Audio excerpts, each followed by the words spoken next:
ৰ বুলিছো নহয়।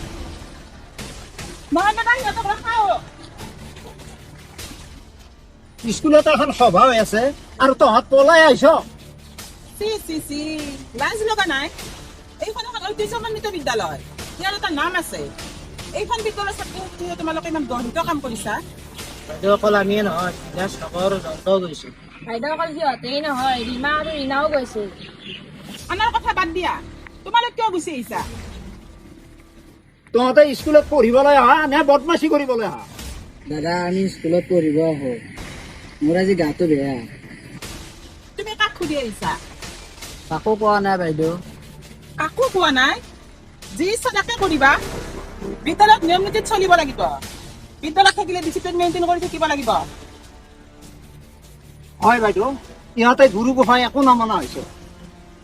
আমাৰ অহাৰ ইচ্ছা নাছিল বাইদেউ, ইহঁতে কোৱা বাবেহে। আমি গুৱাহাটী দেখাবি নেকি? তহঁতৰ লেভেল বেছি হৈছে কিন্তু। হ'ব তোৰ অলপ বেছি হৈছে। তোৰ কথা স্কুলত সকলোৱে জানে। বাইদেউ ইহঁত বহুকেইদিন স্কুললৈকে নহাকৈ থাকে। ইহঁত নহাৰ কাৰণটো মই জানো। কিয় নাহে কৈ দে অ। বাইদেউ ইহঁতে ঘৰৰ পৰা ঠিকে ঠিকে ওলাই আহে, কিন্তু স্কুল নাপায়। স্কুলৰ সময়খিনিত ধিঙে দিপাঙে ঘূৰি ফুৰে, আকৌ স্কুল ছুটিৰ পিছত ঘৰ ওলাইহি।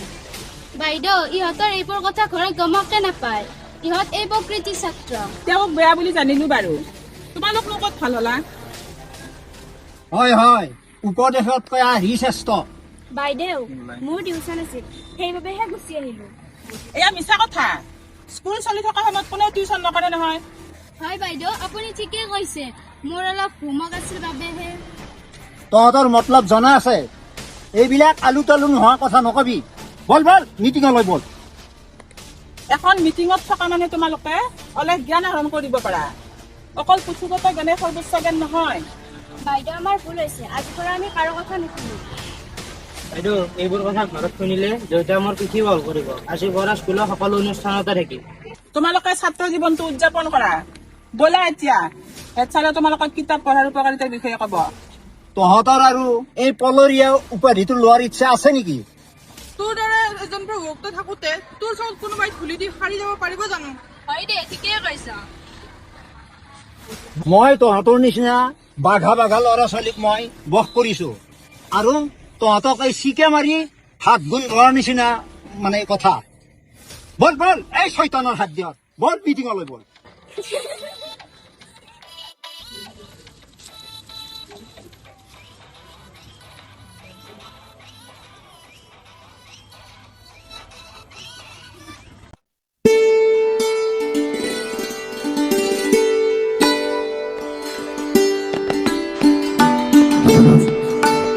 মৰমৰ ছাত্ৰ ছাত্ৰীসকল, মোৰ সহকৰ্মীবৃন্দ, তোমালোকক পুথি অধ্যয়ন কৰাৰ উপকাৰিতাৰ বিষয়ে আজি তোমালোকক আমি ক'বলৈ ওলাইছোঁ।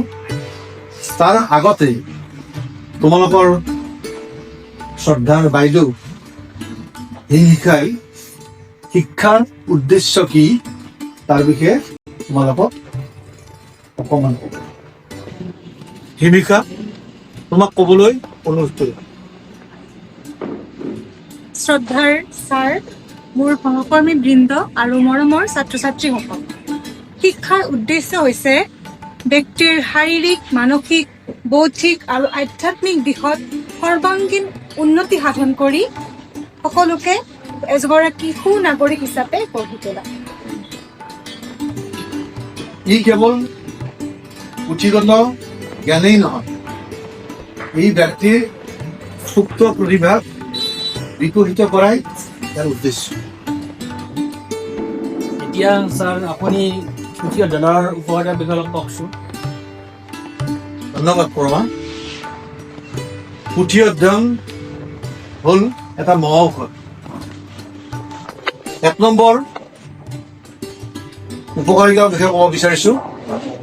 পুথি অধ্যয়ন কৰিলে মানুহৰ বুদ্ধিমত্তা বাঢ়ে, অৰ্থাৎ বুদ্ধিও হয়। ২ নম্বৰ, পুথি অধ্যয়ন কৰিলে মানুহৰ মগজু শক্তিশালী হয়, অৰ্থাৎ তেওঁৰ মনত ৰখা শক্তিটো বহুত বেছি হয়। ছাৰ, আমাৰ ককাই বহুত কিতাপ পঢ়ে, সেইবাবে তেওঁ গাঁৱৰ প্ৰায়বোৰ মানুহৰ নাম সহজে ক'ব পাৰে। হয় ছাৰ, আমাৰ বাইদেউ তামান পঢ়ে, সেইবাবে বহু দীঘলীয়া কবিতাবোৰ নোচোৱাকৈ আবৃত্তি কৰিব পাৰে। দেখিলা, তোমালোকৰ মাজতে এই দৃষ্টান্তবোৰ আছে। এতিয়া মই তৃতীয় উপকাৰিতাৰ কথা ক'বলৈ বিচাৰিম। তৃতীয়টো হ'ল কিতাপ পঢ়িলে মানুহৰ আয়ুস বৃদ্ধি হয়। কিতাপ নপঢ়া ব্যক্তিসকলতকৈ কিতাপ পঢ়া ব্যক্তিসকলৰ বহুদিন জীয়াই। যিমান ধুনীয়া বিষয় আপোনালোকৰ আলোচনা চলি থকা তোমালোকে হাল্লা কৰি আছা ন? ইয়াত আনি পেলাই কামত ধৰি দিম। মন মানে শুনি থাকা। হৃদয়ংগম কৰা কথাবিলাক কামত আহিব জীৱনত। পুথি অধ্যয়নৰ চতুৰ্থটো উপকাৰিতাৰ বিষয়ে মই তোমালোকক ক'বলৈ ওলাইছো। পুথি পঢ়িলে মানুহৰ মানসিক চাপ হ্ৰাস হয়।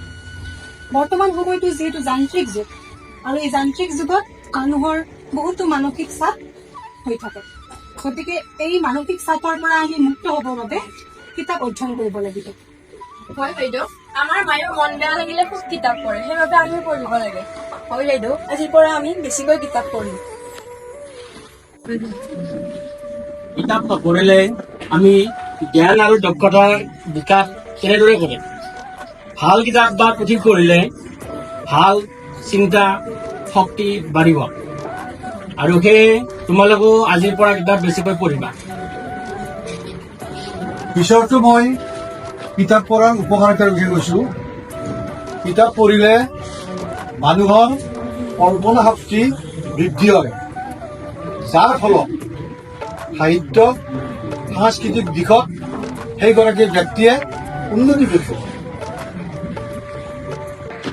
হয় ছাৰ, আমাৰ অঞ্চলৰ শিক্ষাগুৰু ধীৰেন্দ্ৰ ভট্টাচাৰ্য ছাৰেও বহুত কিতাপ পঢ়ে, সেইবাবে তেওঁক আমাৰ অঞ্চলৰ মানুহবিলাকে সাহিত্যিক বুলিও জানে। আমাৰ মৰমৰ শিল্পী জুবিন গাৰ্গে বহুতো কিতাপ পঢ়িছিল, সেইবাবে তেওঁ হাজাৰ হাজাৰ গীত ৰচনা কৰিব পাৰিছিল। তোমালোকে কিতাপ পঢ়াৰ বিষয়ে, ইয়াৰ উপকাৰিতাৰ বিষয়ে সুন্দৰকৈ জ্ঞান অৰ্জন কৰিব পাৰিছা, ভাল লাগিছে। তোমালোকে এলজাইমাৰ নামৰ ৰোগবিধৰ বিষয়ে শুনিছানে? নাই বাইদেউ, আগতেতো আমি এই ৰোগটোৰ বিষয়ে শুনা নাই। এলজাইমাৰ হৈছে এবিধ কথা পাহৰা ৰোগ, আৰু আমি যদি সদায় পুথি অধ্যয়ন কৰো, এই ৰোগবিধ কিছু পৰিমাণে হ'লেও হ্ৰাস পাব। ইয়াৰ বিষয়ে আমাৰ কৰ্মচাৰীও অকণমান ক'ব নেকি? অলপ কওঁ দিয়ক, তোমালোকে মনোযোগেৰে শুনিবা। বিজ্ঞানীসকলৰ সমীক্ষা মতে ভাল কিতাপ বা পুথি পঢ়িলে মানুহৰ উচ্চ ৰক্তচাপ আৰু হাৰ্টৰাট আদি হ্ৰাস পায়। এতিয়া তোমালোকে দেখিলেনে, মুঠৰ ওপৰত আমি কিতাপ পঢ়িলে চোকা বুদ্ধিৰ হ'ম, আৰু কিতাপ নপঢ়িলে ভোটা বুদ্ধিৰ হ'ম। সত্যনাথ বৰাদেৱে সেইকাৰণে কৈছিল, চঞ্চল মন স্থিৰ কৰিবলৈ, ভোটা বুদ্ধি চোকা কৰিবলৈ পঢ়নৰ নিচিনা গুণকাৰী উপায় নাই। এই কথাষাৰ তোমালোকে মনত ৰাখিবা। ছাৰ, আমি কিতাপ পঢ়াৰ উপকাৰিতাৰ বিষয়ে আজি বহুতো কথা জানিলো। আমি সংকল্প লওঁ যে আজিৰ পৰাই বেছিকৈ কিতাপ পঢ়িম। তোমালোকৰ সৰ্বাংগীন বিকাশৰ বাবে আমি এনেকুৱা এটা পদক্ষেপ লৈছো। তোমালোক আমাৰ সম্পদ, আমাৰ দেশ তোমালোকে গঢ়িব লাগিব।